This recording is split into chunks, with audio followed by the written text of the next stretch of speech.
तो वो कहते हैं जी आपके ये डॉक्यूमेंट कंप्लीट नहीं है, ये डॉक्यूमेंट कंप्लीट नहीं है, आपने फीस वाउचर नहीं भरा हुआ, आपका तो पक्का कैंसिल हो जाएगा। आप ऐसे करें, आप ना फुली फंडेड स्कॉलरशिप स्टूडेंट्स हैं और आपकी ना वो सारी फीसें माफ़ हैं। और जो पीएचडी के स्टूडेंट्स हैं उनके लिए 85 यूरोज़ है स्कॉलरशिप। सही। लेकिन अब वो पूरे 4 साल की डिग्री का खर्चा इनकी गवर्नमेंट अफोर्ड करी है और यहाँ पे मेरी 4 साल के लिए रिहाइश फ्री है। अस्सलामुअलैकुम। हाँ जी, तो क्या हाल है जी सब दोस्तों का? उम्मीद करते हैं सब बेहतर होंगे। ये है जी आज हमारे साथ फैज़ान भाई। फैज़ान भाई यहाँ रोमानिया में हैं, स्टडी वीज़े पे हैं। तो बहुत से दोस्त इस मामले में मुझे मैसेजेस कर रहे थे, बहुत ज़्यादा डिमांड थी कि भाई स्टडी वीज़े का कोई ऐसा प्रोसेस जिसकी बेस पे हम स्टडी का वीज़ा अप्लाई कर सके। तो भाई मैं इस चीज़ को इतने दिनों से अवॉइड इसीलिए कर रहा था कि मेरे पास कोई ऑथेंटिक इसकी डिटेल नहीं थी। लेकिन ये आज एक भाई मेरे हाथ लग गए हैं। मुलाकात इनसे काफ़ी देर पहले हो चुकी है, लेकिन इनको टाइम शॉर्टेज की वजह से हमारा को टाइम नहीं बन रहा था। आज हमारी मुलाकात हुई है। तो भाई से पूछते हैं इनको रोमानिया का स्टडी वीज़ा कैसे मिला, कहाँ से लिया इन्होंने और कैसे इन्होंने अपना सारी जो पेपर अपना डॉक्यूमेंटेशन है वो कहाँ से करवाई। तो ये फैज़ान भाई हैं, इनसे इंशाल्लाह इनका इंटरव्यू करते हैं। हम आप दोस्तों भाइयों को ज़रूर पसंद आएगा। चलिए अपने फैज़ान भाई का इंटरव्यू स्टार्ट करते हैं।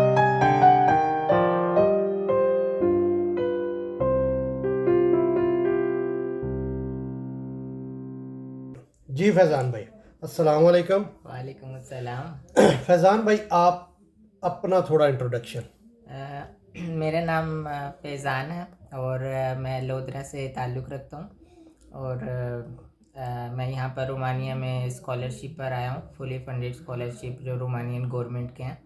तो मैंने सबसे पहले तो जर्नी यहाँ से स्टार्ट हुई। मैंने रोमानियन एम्बेसी की वेबसाइट पर जाकर डायरेक्ट एम्बेसी के through Romanian government scholarship apply किया और उसके बाद बाकी जितना प्रोसेस है उनका सारा वो एम्बेसी के थ्रू ही मैंने किया। भाई ये इससे पहले आपकी जो मतलब एजुकेशन है वो आपकी कितनी है? मैंने 12 अपनी एफएससी है वो प्री मेडिकल में पाकिस्तान से की थी और उसके बाद मैंने चाइनीज़ लैंग्वेज के लेवल्स किए थे 5। लेकिन वो ज़रूरी नहीं है स्कॉलरशिप के लिए, लेकिन जो स्टूडेंट्स पाकिस्तान से आना चाह रहे हैं स्कॉलरशिप पे तो वो एफएससी के बाद भी स्कॉलरशिप अप्लाई कर सकते हैं और इसकी बहुत कम इंफॉर्मेशन है लोगों को। मुझे ख़ुद भी बहुत ज़्यादा अरसा लगा था इसकी सारी डिटेल्स लेने में, इसके प्रोसीजर्स में।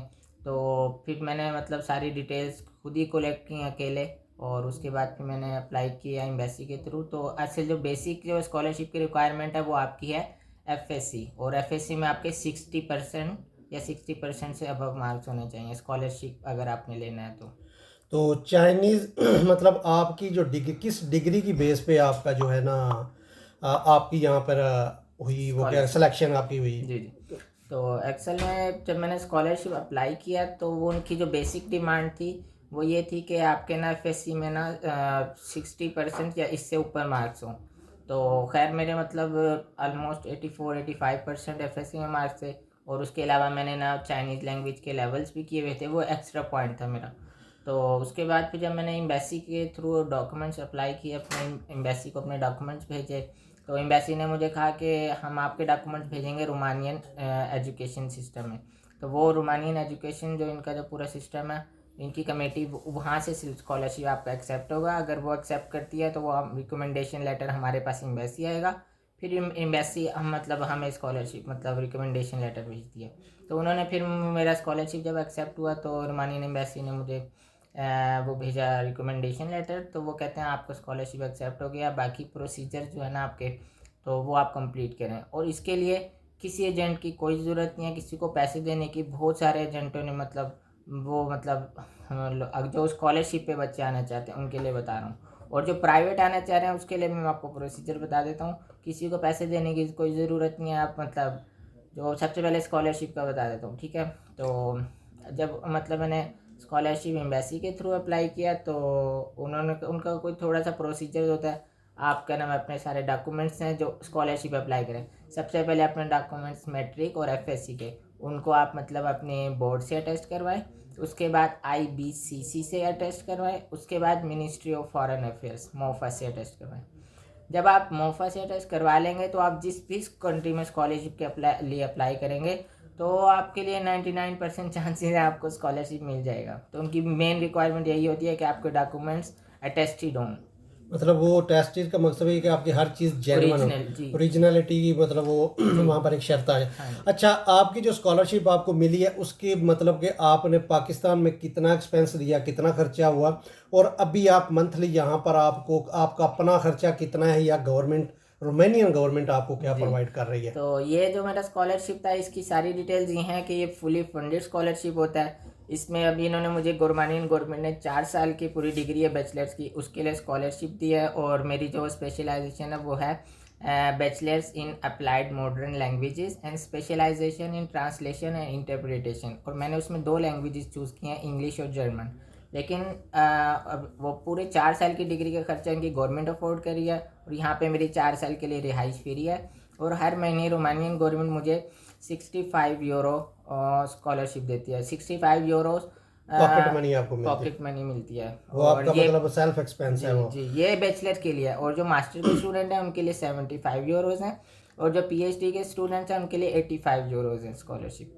सही है, सही। तो आपको पाकिस्तान में जब मतलब वो आप थोड़ी देर पहले मुझे सुना रहे थे कि भाई हमको एम्बेसी के बाहर बहुत से एजेंट मिले, वहाँ पर क्या सीन हुआ, ये भी कुछ दोस्तों को बता बिल्कुल देंगे, ये एजेंट क्या वहाँ पर गेम जी खेलते ये हैं? बहुत ही मज़े की स्टोरी थी, क्योंकि मुझे किसी ने ना वहाँ पे पाकिस्तान में गाइड किया। मैंने अकेले धक्के खाए और अकेले सारे प्रोसीजर्स कंप्लीट किया। एक तो मैं फर्स्ट टाइम कर रहा था और कन्फ्यूजन भी बहुत ज़्यादा थी हर चीज़ में, मुझे मतलब समझ नहीं आ रही थी कि कौन सा प्रोसीजर कहाँ करना है। और उससे पहले मैं मतलब यहाँ बहुत सारे यूट्यूब चैनल मैंने खंगाल मतलब छान मारे कि कहीं से इन्फॉर्मेशन मिले, कोई स्टूडेंट मुझे इन्फॉर्मेशन दे कि क्या प्रोसीजर होता है, किस तरह अप्लाई करना होता है, क्या किन किन चीज़ों की ज़रूरत है। मुझे रोमानिया का एक स्टूडेंट नहीं मिला पाकिस्तानी जो मतलब ना मुझे गाइड्स कर सकते, इवन के यूट्यूब पे भी कोई वीडियो नहीं मिली। तो इससे ये है कि आपको एक गाइडलाइन मिल जाती है कि आपने प्रोसीजर्स क्या करना है, कैसे करना है फर्दर। तो वहाँ पे ना जब मैं रोमानियन एम्बेसी में गया मैंने डॉक्यूमेंट सारे कंप्लीट किए। इवन के ये जो वहाँ पे एम्बेसडर है ना, मतलब रोमानियन एम्बेसडर एम्बेसी का, उसने मुझे कहा कि वो जो वीज़ा एप्लीकेशन फ़ीस होती है ना, कोई 100 और 150 डॉलर है लगभग। $150 फीस होती है। उसने मुझे कहा कि आपने वो भी नहीं फीस पे करनी, क्योंकि आप ना फुली फंडेड स्कॉलरशिप स्टूडेंट्स हैं और आपकी ना वो सारी फीसें माफ़ हैं। तो जब मैं वो अपने डॉक्यूमेंट्स लेके वहाँ एम्बेसी के बाहर गया तो वहाँ पे एजेंटों की लाइन लगी हुई, और इतने सारे लोग मतलब कंस्ट्रक्शन कंपनियों में बहुत सारी कंपनियों में आ रहे थे। तो वो एजेंट ने मुझे बहुत सारे मिले, वो कहते हैं बेटा आपका स्कॉलरशिप नहीं लगता, ये 100% गारंटी है। मैंने कहा क्यों नहीं लगता भाई? तो वो कहते हैं जी आपके ये डॉक्यूमेंट कंप्लीट नहीं है, ये डॉक्यूमेंट कंप्लीट नहीं है, आपने फ़ीस वाउचर नहीं भरा हुआ, आपको तो पक्का कैंसिल हो जाएगा। आप ऐसे करें हमें 2 लाख दे दें, कोई कह रहा 2.5 लाख दे दें। एक एजेंट मिला कह रहा मैं तो आपको फुल मतलब ना आपको रियायत के साथ बता रहा हूँ, आप ऐसे करें मुझे 1.5 लाख दे दें बाकी का प्रोसीजर ना मैं कर देता हूँ। मैंने कहा भाई मेरे पास ना बिल्कुल भी पैसे नहीं है, क्योंकि मैं बहुत ही गरीब फैमिली से ताल्लुक़ रखता हूँ, और मैं इसलिए फुली फंडेड स्कॉलरशिप अप्लाई किया क्योंकि मेरे पास पैसे हैं ही नहीं, मतलब मुझे कोई मतलब इतनी सपोर्ट नहीं है फाइनेंशियली। तो इवन के मेरे पास तो उस स्कॉलरशिप में ना आपको हर चीज़ वो प्रोवाइड करते हैं। 4 साल की डिग्री में आपका सारी स्टडीज़ का खर्चा, आपकी मेडिकल और आपकी मतलब रिहाइश का खर्चा, आपका मंथली स्टाइपेंड भी देते हैं। लेकिन सिर्फ आपने उसमें प्लेन का टिकट बाई करना होता है, अपने आपने खुद ही अफोर्ड करना होता है। इवन के मेरे पास जो प्लेन का टिकट लेने के पैसे तक नहीं थे, तो मैंने फिर वो पैसे इकट्ठे किए, इधर उधर से उधारें ली, तो फिर जाके मतलब मैं आया। तो वो वहाँ पे आपको बहुत सारे एजेंट मिलेंगे जो आपको मिसगाइड करेंगे कि आपने यूँ करना है, यूँ करना है, और हम आपको इतने पैसे लेके वो कर देंगे। तो अगर आप नहीं अफोर्ड कर सकते तो काइंडली किसी को पैसे देने की ज़रूरत नहीं है, और आप खुद से अपनी रिसर्च करें। और अच्छा, यहाँ पे मैं आपको टोकता हूँ कि आप मतलब दोस्तों को बताएं कि ये स्कॉलरशिप वेबसाइट कौन सी से मिलेगी, कहाँ से ये सर्च कर सकते हैं? बिल्कुल मैं आपको मतलब मेन जो हिंट बता देता हूँ। आप इनकी पाकिस्तान में जो रोमानियन एम्बेसी है ना, उसकी ऑफिशियल वेबसाइट पे चले जाएं, वहाँ आपको सारी डिटेल मिल जाएंगी, और उनका बाकायदा लिंक भी मिल जाएगा कहाँ अप्लाई करना है। क्योंकि और मैंने अब ये भी सुना है कि अब से इस साल से उन्होंने ना सब चीज़ें ऑनलाइन कर दी हैं। मतलब जब मैंने अप्लाई किया था तो वो सारा ना मैनुअली था, आपको ना सारे डॉक्यूमेंट अपनी एम्बेसी भेजने पड़ते थे, उसके बाद एम्बेसी भेजती थी आगे ना मिनिस्ट्री ऑफ एजुकेशन इधर रोमानिया में। लेकिन अब उन्होंने सारा सिस्टम ऑनलाइन कर दिया। आप उनकी ऑफिशियल वेबसाइट पे जाएं, ministry of foreign affairs Romania की, ठीक है, उस पर आपको वो सारी डिटेल फ्रंट पेज पे आ जाएगी स्कॉलरशिप की, और एंड में उन्होंने बाकायदा वो डॉक्यूमेंट्स भी अपलोड किए हुए हैं, कैसे कैसे प्रोसीजर है, लिंक भी दिया हुआ है। आप वहाँ जाके ऑनलाइन उसको लिंक को ओपन करें और अपने डिटेल पुट करें और अपने डॉक्यूमेंट ऑनलाइन पुट करें, दैट्स इट। बहुत ईजी सिस्टम कर दिया अब उन्होंने, और आपको किसी एजेंट को पैसे देने की ज़रूरत है। ये था उनके लिए जो स्कॉलरशिप अप्लाई कर रहे हैं। और अगर वो स्टूडेंट जो प्राइवेट आना चाह रहे हैं, बहुत सारे स्टूडेंट्स हैं जो कहते हैं हमने प्राइवेट आना है, फीसेज अफोर्ड करनी है, कितनी फीसेज हैं, क्या प्रोसीजर्स है, और जो मेडिकल के स्टूडेंट्स आना चाह रहे हैं उनकी मैं सारी डिटेल्स अगर तो बैचलर डिग्री है तो यहाँ पर मतलब जो इंजीनियरिंग वाले स्टूडेंट्स हैं और जो आर्ट्स वाले हैं और मतलब डिफरेंट जो फील्ड्स हैं उन सब के लिए जो बैचलर्स की डिग्री है उसकी 1 साल की फ़ीस है 2000 यूरो, 1 साल की फ़ीस है, ठीक है। और जो एडमिशन लेटर है वो आप जिस यूनिवर्सिटी में आपने एडमिशन लेना है उस यूनिवर्सिटी की वेबसाइट पे जाएं, उनके इंटरनेशनल डिपार्टमेंट में अपनी मतलब ना उनको रिक्वेस्ट सबमिट कराएं कि मैम हम ना एडमिशन लेना चाह रहे हैं इस फील्ड में। और तो वहाँ से वो आपको इंटरनेशनल डिपार्टमेंट की जो हेड होते हैं ना, तो वो आपको डायरेक्टली इनविटेशन लेटर देता है। तो आप उसके जो प्रोसीजर है वो भी आपको बता देंगे, आप उनके अकाउंट में फ़ीस पे कराएं और वो उस इनविटेशन लेटर पे आप डायरेक्टली वीज़ा अप्लाई कर सकते हैं। आपको किसी एजेंट को पैसे देने की ज़रूरत नहीं है। और फीसिस मैं आपको बता देता हूँ, बैचलर्स और मास्टर की 1 साल की फ़ीस 2000 यूरो है, और जो पीएचडी के स्टूडेंट्स हैं उनकी है 3000 समथिंग यूरो। और जो बच्चे मतलब एमबीबीएस करना चाह रहे हैं तो उनकी एमबीबीएस की यहाँ पे तकरीबन होती है डिग्री 6 साल की, और 1 साल की उनकी फ़ीस है 7500 यूरो। उनका भी सेम प्रोसीजर है। यहाँ पे उम्मीद है यूनिवर्सिटी, वहाँ पे बहुत सारे पाकिस्तानी स्टूडेंट्स भी मैंने देखे हैं वाई में करने, और वो सारे 7500 यूरो फीस पे कर रहे हैं 1 साल की। और जो लोग स्टूडेंट्स आना चाह रहे हैं मतलब मेरे दोस्त पाकिस्तान से, मोस्ट वेलकम।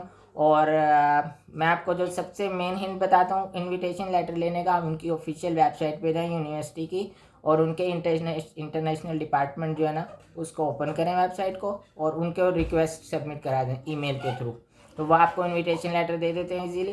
क्योंकि यहाँ पे रोमानिया में तकरीबन जितनी भी यूनिवर्सिटी हैं वो सारी बहुत अच्छी हैं और कोऑपरेटिव हैं, अपने पाकिस्तान से तो बहुत ही अच्छी हैं। तो इसलिए मैं आपको रिकमेंड करूँगा आप यूनिवर्सिटी की डायरेक्ट वेबसाइट पे जाएं, जो प्राइवेट स्टूडेंट हैं वहाँ से इनविटेशन लेटर लें, उनके अकाउंट में फ़ीस जमा कराएं और वो डायरेक्टली आप जाके वीज़ा अप्लाई कर दें। जी थैंक यू जनाब। यही था तरीकाकार यहाँ पर रोमानिया में स्टडी ये लाइव है। ये भाई साहब यहाँ पर लगभग 1 साल हो गया आपको, 1 साल हो गया। 3 सेमेस्टर आपके क्लियर हुए? हाँ जी, 3 सेमेस्टर इनके क्लियर हो चुके हैं, 5 सेमेस्टर अभी इनके बाकी हैं। सो वो भी इंशाल्लाह यहाँ पर जैसे जैसे वक्त गुजरेगा ये अपनी मतलब तालीम हासिल करें। तो भाई मेरा हमारा इंस्टाग्राम का जो लिंक है वो यहाँ पर मेंशन है डिस्क्रिप्शन पे, वहाँ पर जाकर अगर किसी भाई को कोई सवाल है तो वो वहाँ पर जाकर अपना सवाल छोड़ सकता है, कमेंट में छोड़ सकता है। नेक्स्ट संडे या उसके बाद नेक्स्ट संडे हो सकता है इंशाल्लाह जो सवालात होंगे उन सवालों के जवाब में हम इंशाल्लाह लाइव एक करेंगे ब्रॉडकास्ट। उस पे जाकर आपका लाइव जो कमेंट्स हैं वो आपको टाइम बता देंगे, कौन से टाइम पे हमको टाइम मिल रहा है, हमारी टाइमिंग मतलब फिक्स हो रही है। उस टाइम पे जाकर हम लाइव आएंगे और फिर आपके लाइव जो सवालात हैं, जो सवाल किए होंगे या जो मतलब लाइव सवाल आएंगे उनके जवाब हम देने की कोशिश करेंगे। चाहता हूँ जो स्टूडेंट्स स्कॉलरशिप पे आना चाह रहे हैं बैचलर्स, मास्टर या पीएचडी के लिए, तो वो ये बात अपने माइंड में रखिएगा कि बहुत सारे स्टूडेंट्स होते हैं जिनसे मेरी पाकिस्तान में बात हुई है मेरे दोस्तों से, तो वो मेरे से ये हर कोई ये सवाल पूछता है कि डिग्री अगर हम स्कॉलरशिप पे आए और क्या हम वो डिग्री मतलब ना इंग्लिश में कर सकते हैं। तो इसका जवाब है नहीं, क्योंकि ना जो स्कॉलरशिप स्टूडेंट्स हैं उनके लिए बहुत लाजमी है, ऑब्लिगेटरी है, तो उनके ना उनको उनकी जो पूरी डिग्री होगी वो रोमानियन लैंग्वेज में होगी। ये अपने माइंड में रखिएगा जो स्कॉलरशिप अप्लाई करें, चाहे वो बैचलर की हो, चाहे मास्टर की हो, चाहे वो पीएचडी की हो। 1 साल पहले वो आपको 2 सेमेस्टर रोमानियन लैंग्वेज के पढ़ाएंगे, उसके बाद फिर आपकी डिग्री कंटिन्यू होगी और वो पूरी रोमानियन लैंग्वेज में होगी।